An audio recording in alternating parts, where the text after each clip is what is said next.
Hi students, कैसे हैं आप सब। स्टूडेंट्स, अभी हम सोशल का स्टैंडर्ड मैथमेटिक्स का सैंपल पेपर सोल्व कर रहे हैं।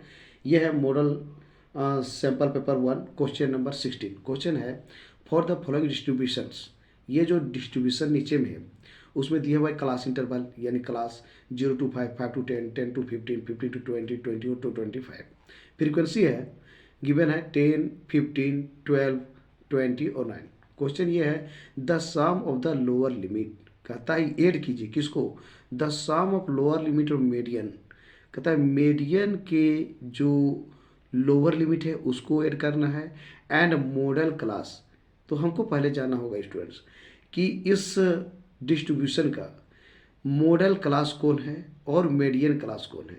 और उसमें भी जब हमको पता चल जाएगा कि मॉडल क्लास सपोज कीजिए ये है, तो लोअर लिमिट कौन है, चूंकि लोअर लिमिट का बात किया जाए तो लोअर लिमिट मीडियन क्लास का भी और मोड क्लास का भी हमको पता चल जाए, दोनों को ऐड कर देंगे आंसर हो जाएगा। तो सबसे पहले मॉडल क्लास का लोअर लिमिट पता करना बड़ा आसान है, क्योंकि उसमें देखा जाता है मॉडल में कि सबसे ज़्यादा फ्रीक्वेंसी किसका है। तो यहाँ पर देखिए फ्रीक्वेंसी में 10, 15, 12, 20 और 20 और 9 में सबसे ज़्यादा फ्रीक्वेंसी की कौन है, तो 20 है। तो 20 जो फ्रीक्वेंसी है इसमें आ जाइए क्लास इंटरवल में 15 to 20। तो ये क्या कहलाएगा, यह कहलाएगा आपका मॉडल क्लास। और मॉडल क्लास का लोअर लिमिट हो गया 15 और अपर लिमिट हो गया 20। लेकिन यहाँ पर अपर को नहीं पूछ रहा है, सिर्फ पूछ रहा है लोअर लिमिट, तो लेना है 15। तो हमको मॉडल क्लास तो डायरेक्ट पता चल जाएगा। अब हमको पता करना है मीडियन। तो मीडियन के लिए क्या करेंगे, मीडियन के लिए सबसे पहले जरूरी ये होता है कि कम्युलेटिव फ्रीक्वेंसी पता करना, यानी कि सी एफ पता करना होता है। तो सी एफ इसका क्या होगा, सी एफ ये हो गया आपका 10। अच्छा, ये यहाँ पे सी एफ क्या होगा, तो 10 और 15 कितना होता है 25, 25, 25 और 12 कितना हो गया, तो 5 2 7 और 2 1 3 37। फिर आ जाइए 7 हो गया, ये 3 2 कितना हुआ 5, ठीक है। 7 और 9 कितना होता है 16, ठीक है। 5 और 1 कितना हुआ 6, यानी 66 हो गया। अब इसको हम पूरा इधर से ऐड भी करेंगे तो मेरा 66 होगा, क्योंकि इसी को ऐड करके ही यहाँ पर आंसर आया है। अब हमको पहले पता करना है मीडियन के लिए, मीडियन क्लास के लिए सबसे पहले पता करना है n/2। n/2 कहने का मतलब है चाहे तो कम्युलेटिव फ्रीक्वेंसी के लास्ट में देखिए, या फिर इसको एक बार ऐड कीजिए, इसको पूरे को ऐड कीजिएगा तो आएगा 66। तो ये होता है एन का वैल्यू हो गया 66/2। और 66/2 को डिवाइड 66 को 2 से डिवाइड करेंगे क्या होगा 33 होगा स्टूडेंट्स। अब हमको देखना है the cumulative frequency just greater than 33। कहता है ऐसा कम्युलेटिव फ्रीक्वेंसी जो 33 से जस्ट बड़ा हो। तो 33 से जस्ट बड़ा कौन है, 37 है, 37 है। 25 तो नहीं है, ये है, ये सब भी है, लेकिन जस्ट इससे बड़ा। तो इससे बड़ा कौन है, तो ये कहलाएगा 37। अब 37 जो कम्युलेटिव फ्रीक्वेंसी है उसमें देखिए कि इसका क्लास इंटरवल क्या है, तो ये है, तो ये कहलाएगा मीडियन क्लास। तो यहाँ पर हमने आपको बताया, तो पहले पता करेंगे मीडियन क्लास इक्वल टू हो गया 10 to 15, 10 to 15। अब यहाँ पे मीडियन क्लास जब पता चल गया तो लिखेंगे क्या, देयरफॉर मॉडल क्लास या फिर lower limit lower limit of median class का लोअर लिमिट कौन है, तो 10। तो 10 लिखना है। ये हो गया आपका 10 निकल गया मीडियन क्लास का लोअर लिमिट। उसी प्रकार से लोअर लिमिट जो है मॉडल क्लास का क्या होगा, तो मैंने बताया कि इसमें से सबसे बड़ा कौन है, तो 20 है। तो 20 के जो है उसका क्लास इंटरवल कौन है, तो देखिए ये है। तो ये जिस प्रकार कहलाया था पहले मीडियन क्लास, तो ये कहलाएगा मेरा मॉडल क्लास। ये हो गया मॉडल क्लास। अब देखने की बात है कि मॉडल क्लास तो ये हो गया, यानी कि मॉडल क्लास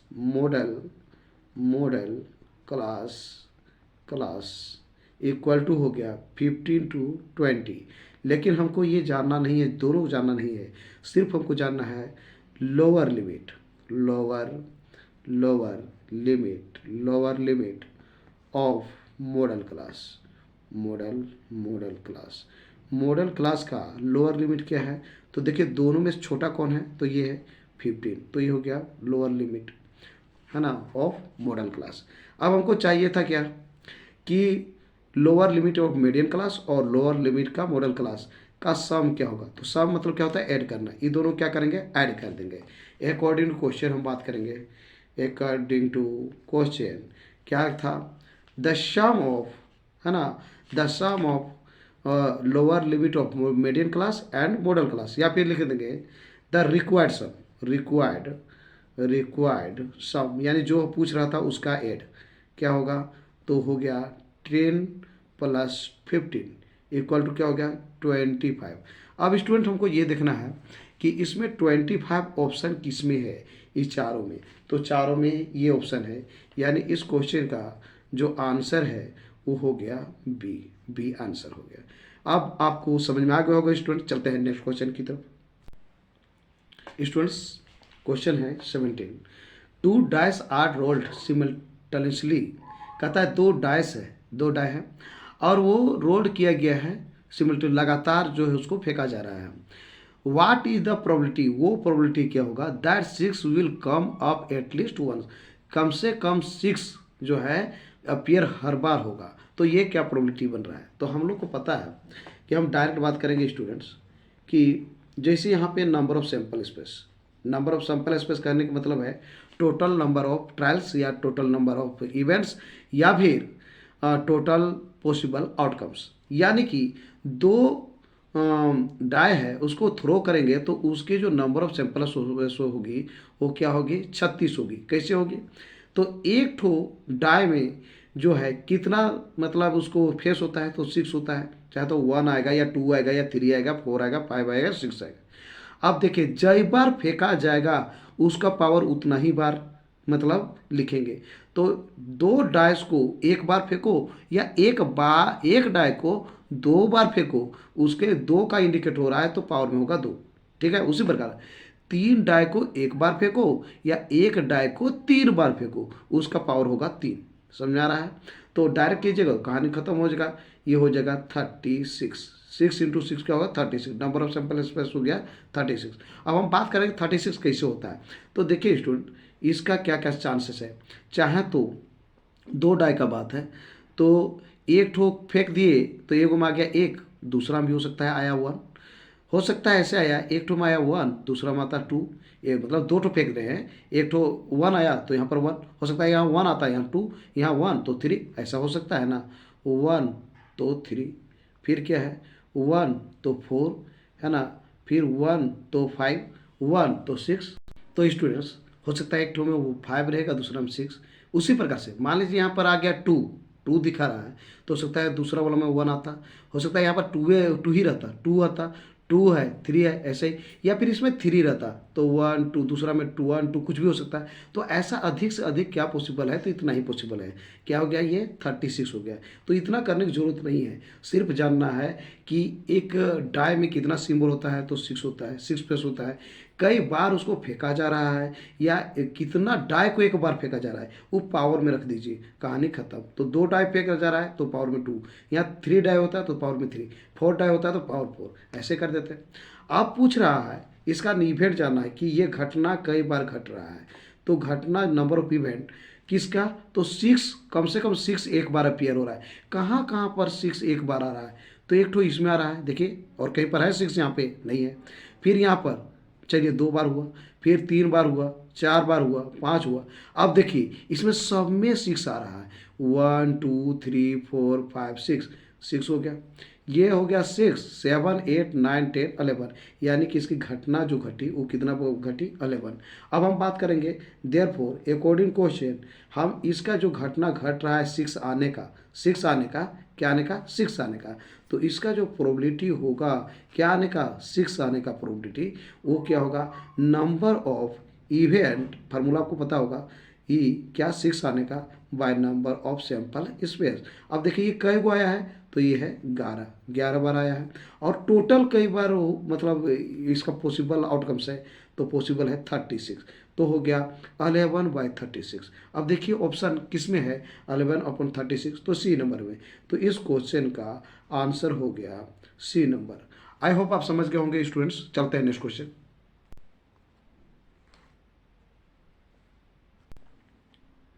स्टूडेंट्स क्वेश्चन है, इफ 10 बीटा इक्वल टू 4, कहता है गिवन है 10 beta equal to 4, then 5 sine beta minus 2 cos beta upon 5 sine beta plus 2 cos beta equal to what.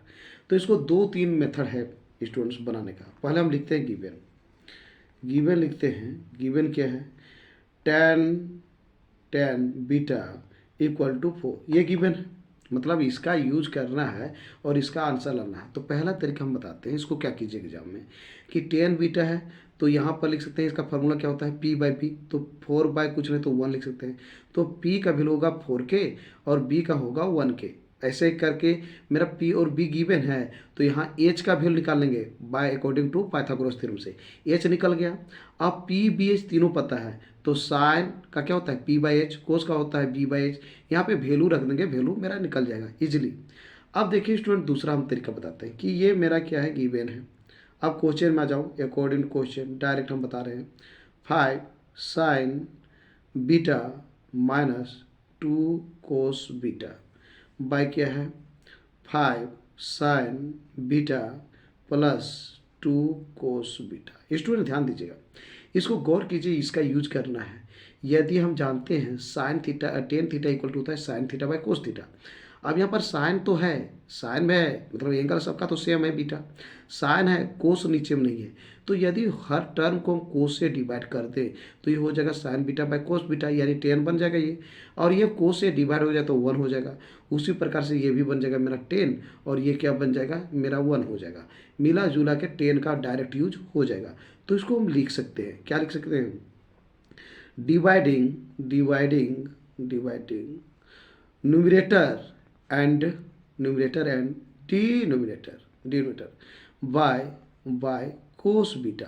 अच्छा आपको पता होगा यूक्लिड का कहना था कि जब दो चीज़ सेम हो और डिवाइड में हो या फिर दोनों क्या हो इक्वल में हो, तो उससे सेम चीज़ ऐड कर दीजिए या फिर सब्ट्रैक्ट कर दीजिए, है ना। यहाँ पे सेम चीज़ न्यूमरेटर से भी डिवाइड कर दे और डिनोमिनेटर को भी सेम से चीज़ से डिवाइड कर दे, तो इसके वैल्यू में कोई चेंजिंग नहीं होगा। तो कहने का मतलब है कि इस पे लिख सकते हैं 5 साइन बीटा, है ना, माइनस 2 कोस बीटा को हम डिवाइड करेंगे कितना से, लिख रहे हैं यहाँ पे कोस बीटा से।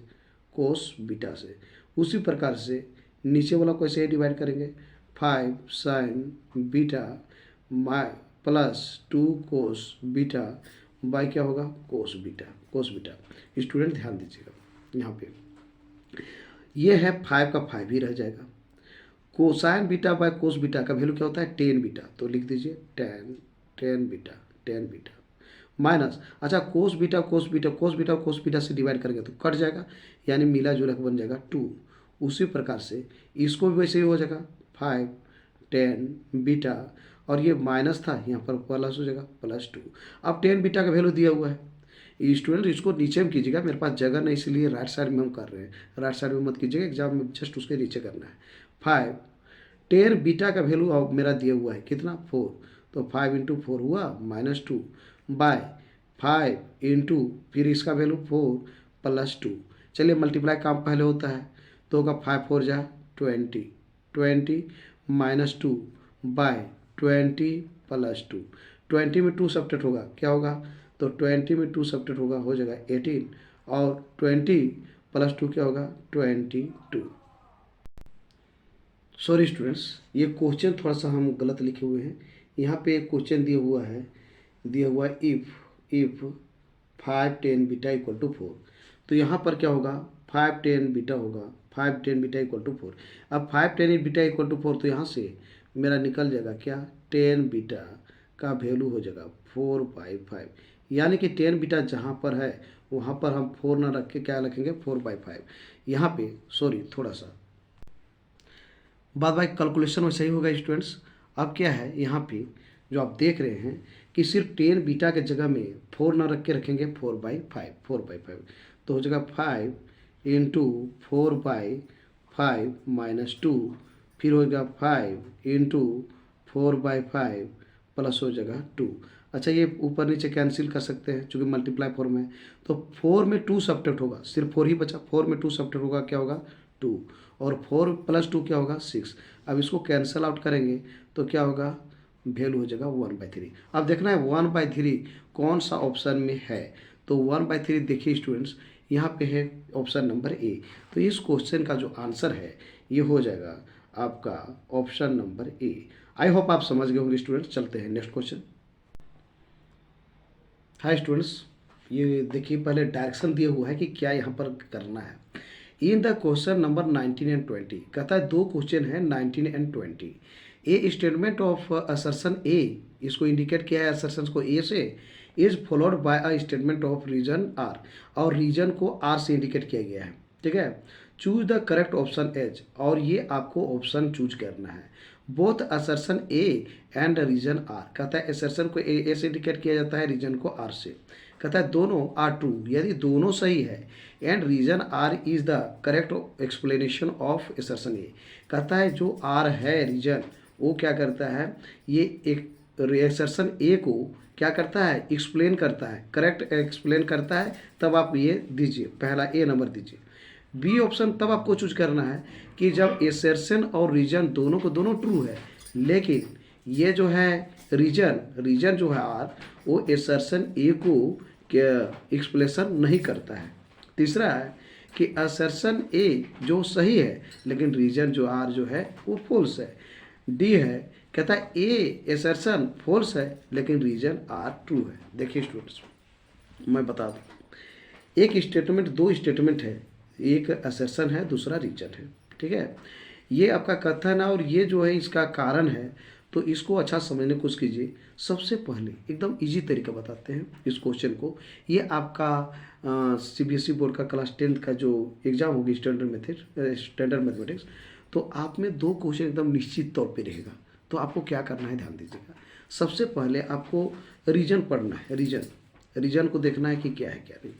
यदि ये रीजन जो लिखा हुआ ये गलत है, ये रीजन जो है वो गलत है, तो हम ऑप्शन नंबर सी सेलेक्ट करेंगे। क्यों? क्योंकि इसमें जो है रीजन आर जो है गलत है, फॉल्स है। तो फॉल्स रहेगा तो हम इसको चूज करेंगे, है ना। और कुछ देखना ही नहीं है, ज़्यादा दिमाग नहीं लगाना है। यदि ये फॉल्स हो गया तो इधर और कुछ नहीं पढ़ना है हमको, सिर्फ और सिर्फ सी करेक्ट मार देना है, हो गया, आपका ऑप्शन सही हो गया। अब देखेंगे कि मान लीजिए कि रीजन भी ट्रू है और स्टेटमेंट जो है मतलब असर्शन ये फॉल्स है, ये ट्रू है। या यदि ये फॉल्स हो गया तो कहानी खत्म, और कुछ नहीं पढ़ना है, सी को ठीक लगा दीजिए, आगे बढ़ जाइए। लेकिन यदि ये ट्रू हो गया तो हम इसको पढ़ेंगे। अब ये ट्रू हो गया तो इसको देखेंगे। यदि ये ट्रू है, ये फॉल्स निकल गया, तो डी नंबर मारेंगे। समझ में आया? तो डी नंबर मार दिए, यानी कि और कुछ पढ़ना नहीं है, सी डी कहानी खत्म। लेकिन एक सिचुएशन ऐसा आ सकती है, ये भी सही है, ये भी सही है, दोनों सही है। दोनों यदि सही है तो ए और बी दोनों में हो सकता है। अब तो बात आ गई यहाँ पे, यदि दोनों सही है तो ये सब नहीं देखना है, ये दोनों कहीं पे लेंगे।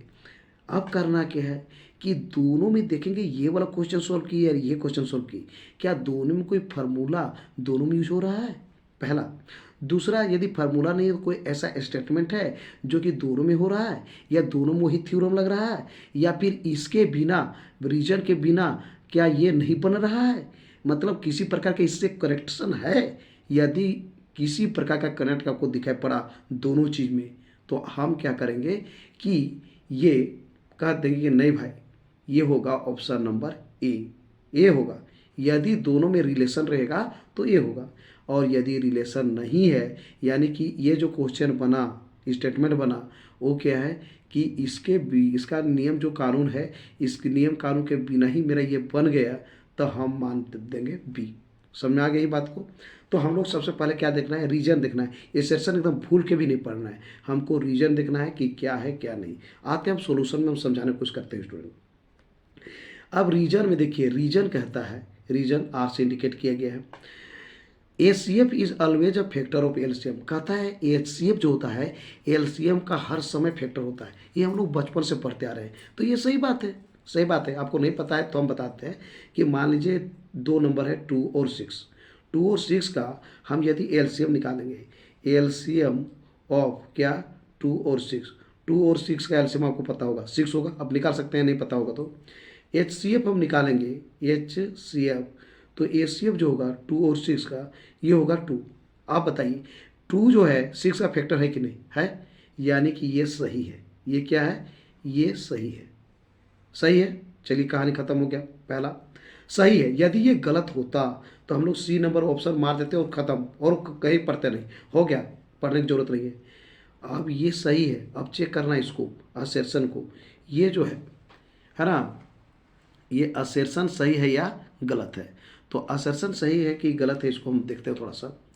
कहता है कि if product of two number is इतना, कहता है दो नंबर का प्रोडक्ट इतना है and their H C F is 17, और उसका एस सी एफ इतना है, तो बताना है कि ये एलसीएम इतना होगा।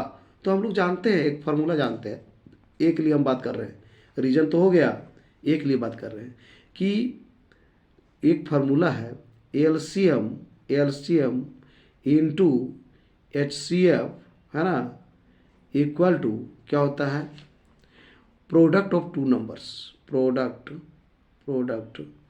Of two numbers. यानी ऐसा लिख सकते हैं एलसीएम किसका, जो दो नंबर रहेगा उसका, फिर एचसीएफ किसका, जो दो नंबर रहेगा उसका, और दो नंबर का प्रोडक्ट। अब देखिए इसमें क्या क्या गिवन है, ध्यान दीजिए।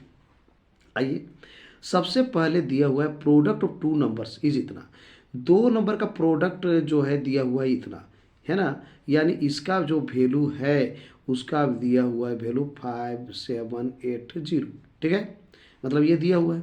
And their H C F is इतना, और इसका एस सी एफ दिया हुआ है कितना 17। तो पूछ रहा है कि क्या एलसीएम इतना होगा, तो एलसीएम की जगह हमको कुछ दिया नहीं है, एलसीएम का वैल्यू निकालते हैं। तो एलसीएम का जो वैल्यू निकालेंगे, ये 17 क्या है, मल्टीप्लाई में है, तो क्या होगा, उधर जाके डिवाइड हुआ, LCM of two numbers equal to क्या होगा 5780। क्या 17 से को डिवाइड करेंगे, 17 का टेबल आता होगा, ठीक है, नहीं आता है तो आप याद कर लीजिएगा, आपको ये काम देगा। 17 से 17 कितना, त्रिज्या कितना होता है 51 होता है, 6 यहाँ पर आ गया, ठीक है। 17 4 जा कितना होता है 68 होता है कि नहीं होता है, 68 होता है, ठीक है। अब क्या है, ये जीरो है तो जीरो दे दीजिए। हाँ, अब देखिए 360। स्टूडेंट्स आपसे मैं एक चीज़ पूछना चाहता हूँ, ये जो है ये भी जो कहा था ये भी सही है, ये अपने जगह में ये सही था और ये भी सही था। मैं बोला कि यदि ये गलत हो गया तो सी मारिएगा, और ये सही हो गया और ये गलत आ गया तो आप डी मारिएगा, लेकिन दोनों को दोनों सही हो गया। ये तो हो गया एकदम नया खेल हो गया, एकदम पिक्चर वाला हाल कि दोनों को दोनों सही है। अब करें क्या, करना ये है स्टूडेंट कि अब क्या ये वाला हम नहीं जानते तो क्या ये नहीं बनता, क्या इसका जरूरत पड़ा। यहाँ पर कहा था कि ये जो है एच सी एफ जो होता है एलसीएम का फैक्टर है, हमको पता नहीं है एच सी एफ जो है एलसीएम का फैक्टर है कि नहीं, हमको उससे कोई लेना देना नहीं है, हमको नहीं पता है, हम नहीं जानते। क्या नहीं जान रहे थे तो क्या ये क्वेश्चन नहीं बना, बना, यानी इससे कोई लेना देना, इसका जो यहाँ पर फार्मूला वगैरह जो भी लग रहा है रूल, इसका बिना रूल जाने हम यहाँ पर बना लिए, यानी कि इसका कोई ज़रूरत नहीं पड़ा। ये अपने जगह में ये भी सही है, ये भी सही है, लेकिन इसका बिना नियम कानून जाने मेरा बन गया ये। इसका मतलब ये है क्या है कि ये तो दोनों को दोनों सही है, ये मतलब रीजन भी सही है और स्टेटमेंट भी सही है, असर्शन भी सही है, लेकिन आर जो है ना, ए का क्या नहीं करता है, करेक्ट एक्सप्लेनेशन नहीं करता है, करेक्ट एक्सप्लेनेशन नहीं। यदि दोनों में कुछ मिल जाता, कोई ऐसा फार्मूला होता, कोई थ्योरम होता, या कोई एक कनेक्शन होता, या फिर जो यहाँ पर होता उसी चीज़ को यहाँ पर ज़रूरत पड़ जाता, तब हम कहते नहीं भैया इसका ज़रूरत था, लेकिन यहाँ पर वैसा कुछ हुआ नहीं। इसका बिना काम किए हम इसका अपना रूल से यूज करके इसका सोल्व किए। इसका मतलब है ये भी सही है, ये भी सही है, लेकिन क्या है कि आर जो है रीजन आर ए का करेक्ट एक्सप्लेनेशन नहीं करता है, ठीक है। तो ये क्वेश्चन आंसर जो हुआ आपका बी हो जाएगा स्टूडेंट, ठीक है, बी हो जाएगा। तो तो आप समझ गए होंगे ये क्वेश्चन एकदम निश्चित रहेगी। तो ये बी हो गया। तो इसका आंसर जो होगा, आंसर क्या होगा, तो आपका आंसर हो जाएगा, देख लीजिए आंसर जो होगा आपका हो जाएगा, both assertion A and reason R true, दोनों दोनों क्या है, सही है। And reason R is not the correct explanation of assertion A, लेकिन रीजन आर जो है, रीजन जो है एसर्शन का करेक्ट एक्सप्लेनेशन नहीं करता है। तो इसका ऑप्शन क्या होगा, तो ऑप्शन नंबर बी। आप समझ गए होंगे स्टूडेंट्स। फिर नेक्स्ट क्वेश्चन में फिर तुम पूरा इसको बताते हैं जिससे आपको क्लियर हो जाएगा। ठीक है, चलते हैं नेक्स्ट क्वेश्चन। हाँ तो स्टूडेंट्स क्वेश्चन नंबर 20 है, कहता है स्टेटमेंट ए, असर्शन, असर्शन है if the coordinates of the mid point of the sides A B and A C of triangle A B C. ठीक है, कहता है कि ट्राइंगल ए बी सी का मिड पॉइंट जो है, मिड पॉइंट है ना, ए बी और ए सी का वो है डी और ई है, डी और ई है। डी का कोऑर्डिनेट दिया हुआ है और ई का भी कोऑर्डिनेट दिया हुआ है respectively. Then B C equal to 20 से यूनिट, तो बताता है कि बी सी का वैल्यू क्या होगा, 20 यूनिट होगा। ठीक है, चलिए बहुत अच्छी बात है। अब कहता है स्टेटमेंट आर, आर कहता है रीजन, रीजन क्या है, the line joining the mid point of two sides of A triangle. कहता है कि ट्राइंगल का जो मिड पॉइंट्स के, मिड पॉइंट से मिलाने वाला जो लाइन सेगमेंट होगा, जो लाइन ज्वाइन किया जाएगा, is parallel to the third side, वो क्या होगा, थर्ड साइड के पैरेलल होगा एंड इक्वल टू द ये हाफ ऑफ इट, और वो क्या होगा, थर्ड साइड के पैरेलल भी होगा और उसका आधा भी होगा। कहने का मतलब क्या है, मैं बताया था अभी जस्ट पहले, पहले ये बताया था स्टूडेंट्स कि सबसे पहले हमको देखना है रीजन, असर्शन एकदम भूल के नहीं पढ़ना है। यदि रीजन में, रीजन गलत हो गया, रीजन क्या हो गया, गलत हो गया, रॉन्ग हो गया, तो सी नंबर ऑप्शन हम करेक्ट मारेंगे और ए बी डी पढ़ना नहीं है, सी नंबर हो गया। और देखेंगे यदि ये जो है रीजन सही है और ये गलत है, असर्शन का स्टेटमेंट गलत है यानी गलत हो गया, तो ये सही और ये गलत हो गया, तो डी नंबर ऑप्शन मारेंगे, कहानी खत्म। ए बी सी कुछ पढ़ना नहीं है। ये यदि सही है मतलब ये गलत है तो और कुछ पढ़ना ही नहीं है, सी नंबर मारना है। लेकिन ये सही हो गया तो हम इसको पढ़ेंगे, इसको पढ़ेंगे, और ये सही और ये गलत हो गया तब हम डी नंबर ऑप्शन सही मारेंगे और निकल जाएगा और दिमाग लगाना नहीं है।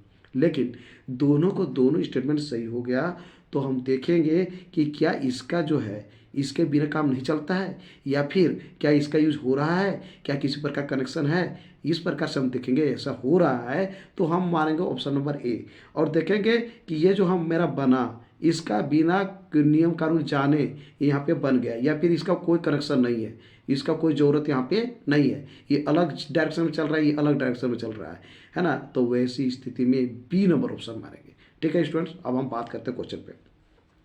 कहता है the line joining the mid point of two sides of A triangle. पहले एक ट्राइंगल बनाते हैं। ठीक है, ये ट्राइंगल है, ट्राइंगल मान लीजिए ए बी सी। ठीक है, कहता है the line joining the mid point of two sides, कहता है दो साइड का मिड पॉइंट, मान लीजिए ए बी का मिड पॉइंट यहाँ पे है, डी सपोज कीजिए। उसके बाद sides of triangle is parallel to, हाँ कहता है the line joining the mid point, mid point दो ठो साइड रहना है, कई गो, दो गो side, two sides, two sides का मिड पॉइंट, तो दो साइड का मिड पॉइंट एक तो डी है और ई है। अब लाइन ज्वाइनिंग यानी कि इसको क्या ज्वाइन करो, वो कहता है ये क्या होगा, parallel to the third side, ये तीसरा साइड का ये पैरेलल भी होगा और क्या है and equal to half of it. कहता है ये जो डी है बी सी का पैरेलल भी होगा और बी सी का आधा होगा, एकदम बिल्कुल होगा। आप इसको प्रूव कर सकते हैं और आप ये प्रूव भी किए होंगे मिड पॉइंट थ्योरम से कि जब एक ट्राइंगल है उसमें मिड पॉइंट है, मिड पॉइंट को मिलाने देने वाला जो लाइन होगा है ना, ज्वाइन करने वाला जो लाइन होगा वो थर्ड साइड का पैरेलल भी होता है और उसका आधा भी होता है। एकदम सही है। चलो बनाते नहीं है, टाइम नहीं है, तो ये ट्रू हो गया यानी कि रीजन जो है सही हो गया, ये हो गया यानी कि ये तो सही हो गया। अब हम आगे बढ़ेंगे, इसको देखेंगे सही है गलत। आ जाते हैं असर्शन में। असर्शन में आते हैं students, if the coordinate of the mid point of the sides A B and A C, कहता है ए बी और ए सी, ए बी और ए सी का जो कोऑर्डिनेट है मिड पॉइंट का कोऑर्डिनेट किसका, ट्राइंगल ए बी सी का, डी एंड ई, डी और ई है। डी का कोऑर्डिनेट दिया हुआ है 3 और 5 और ये क्या है जी, ई का कोऑर्डिनेट दिया है -3 और -3 ये है। तो कहता है बी सी का जो वैल्यू होगा 20 होगा। पहले हम देखेंगे कि इसका वैल्यू 10 है कि नहीं। यदि ये 10 है और ये 20 है, इसका मतलब इसका काम यूज हो रहा है, इसका यूज हो रहा है। तो यहाँ पर करेंगे, यदि इसका दोगुना हो जाएगा तो हम कहेंगे कि क्या है, इसका पैरेलल भी है और दूसरा क्या है, पैरेलल है और इसका आधा भी है। स्टूडेंट्स यहाँ पर देखने की बात है, since D and E R the midpoint midpoint of AB and AC respectively. यहाँ रिस्पेक्टिवली आप लिख सकते हैं, रिस्पेक्टिवली, ठीक है। डी और ई जब मिड पॉइंट है ए बी और ए सी का, तो सीधी सी बात है क्या होगा, देयरफॉर डी ई पैरेलल होगा क्या, बी सी। कहाँ से, तो बाय मिड पॉइंट थ्योरम से। साथ ही साथ हम लोग लिख सकते हैं, ये इसका आधा, तो मतलब पैरेलल तो है ही, इसका क्या होगा, आधा भी होगा। हम यहाँ पे लिख सकते हैं। साथ ही और भी बताना चाहते हैं स्टूडेंट्स कि जब ये दोनों लाइन पैरेलल होगा तो इसका कोरस्पोंडिंग एंगल क्या होंगे, इक्वल होंगे, और ये भी क्या होंगे, इक्वल होंगे। तो ये चलेंगे in triangle A D E and triangle A B C. ये नहीं, ऊपर वाला ट्राइंगल और बड़ा वाला ट्राइंगल में गौर कीजिए, angle A equal to angle A हो गया। क्यों हो गया, तो ये मेरा हो गया कॉमन एंगल, या फिर कॉमन क्या हो गया, ये कॉमन हो गया, कोई दिक्कत। अब बात करते हैं एंगल ए डी, सॉरी दिखाने पड़ रहा होगा स्टूडेंट्स, देखिए angle A D E equal to होगा angle A E D. Angle A D ये क्या है, कॉरस्पॉन्डिंग एंगल्स। और angle A B E C equal to होगा एंगल ए सी बी। ये सी बी हो गया। तो ये क्यों हो गया, तो कोरस्पोंडिंग एंगल्स के कारण हो गया। ये दोनों का दोनों क्या कहलाएगा, कोरस्पोंडिंग एंगल्स। ये भी, और ये क्या होगा, कोरस्पोंडिंग एंगल के कारण ये सब। चूँकि जब दो लाइन पैरेलल हो तो कोरस्पोंडिंग एंगल क्या होते हैं, इक्वल होते हैं, ये पता है। तो ए सिमिलरिटी रूल से ये दोनों ट्राइंगल, कौन triangle therefore triangle A D E है ना, is similar to triangle A B C. ये दोनों ट्राइंगल क्या होगा, सिमिलर हो जाएगा। अब सिमिलर हो जाएगा तो कोरस्पोंडिंग साइड का जो रेशियो होगा क्या होगा, वो होगा सेम हो जाएगा। हेंस क्या होगा, तो यहाँ पर लिख सकते हैं बाय ए सिमिलरिटी रूल या सिमिलर क्राइटेरियन रूल से ये हो गया। हेंस क्या लिख सकते हैं, A D upon A B equal to क्या होगा, ए ई अपॉन हो गया A C equal to D upon B C होगा। आपको पता होना चाहिए, चूंकि सिमिलर हो गया तो इसका कोरस्पोंडिंग साइड का रेशियो क्या होगा, सेम होगा। अच्छा ध्यान दीजिएगा, इसका वैल्यू क्या होगा, 1/2 होगा। बताते हैं, इसका बहुत सारा रूल है। एक तो रूल के तहत हो गया कि ये पैरेलल भी होता है और आधा भी होता है, यानी इसका दोगुना होगा, पहली बात। दूसरी बात क्या है कि मान लीजिए यहाँ पर 1 है और यहाँ पे यदि दोनों सेम है, यहाँ पर 1 है तो यहाँ भी 1 होगा, और यहाँ 1 हुआ तो यहाँ से यहाँ क्या होगा 2, यानी 1/2। उस प्रकार यहाँ से 1 तो ये क्या होगा 2। तीसरी बात क्या है, जब ये सिमिलर है, सब कोरस्पोंडिंग साइड का रेशियो सेम होगा, तो 10/10 इक्वल टू 10/10 इक्वल टू 10/10 होगा। चूंकि दोनों ट्राइंगल क्या है, सिमिलर है, 1/2। तो कहने का मतलब ये है स्टूडेंट्स, हम पता करेंगे, हमको चाहिए क्या, हमको चाहिए ये D/BC, इसका वैल्यू चाहिए। तो यहाँ से हम लिख सकते हैं, क्या लिख सकते हैं, या DE क्रॉस मल्टीप्लिकेशन स्कोर कर देते हैं, चूंकि इसी का वैल्यू चाहिए हमको। क्या होगा, 2DE इक्वल टू क्या होगा, BC हो जाएगा। अब बात रह गया कि यहाँ पर D का वैल्यू हम पता करना है। तो कोऑर्डिनेट पॉइंट दिया हुआ है, आपको डिस्टेंस फार्मूला से D का वैल्यू निकाल सकते हैं। D का जो वैल्यू होगा क्या होगा, ये 3 -3 ये -3 है ना, 3 - 3 ये हो गया। इसका क्या होता है होल स्क्वायर प्लस क्या होता है फिर जब 5 -3 इसका होल स्क्वायर। डिस्टेंस फार्मूला यही बताता है x2 - x1 का whole square plus y2 - y1 का होल स्क्वायर। अब क्या है कि 3 और माइनस क्या होता है प्लस, 3 + 3 का होल स्क्वायर कीजिए, फिर उसी प्रकार के 5 + 3 का होल स्क्वायर। ठीक है, तो स्टूडेंट्स ध्यान देने की बात ये है, गौर कीजिएगा। ये जो हो गया 3 + 3 क्या होता है 6 का whole square, 6 square whole square हो गया है ना। 3 का 3 3 हो गया 6 6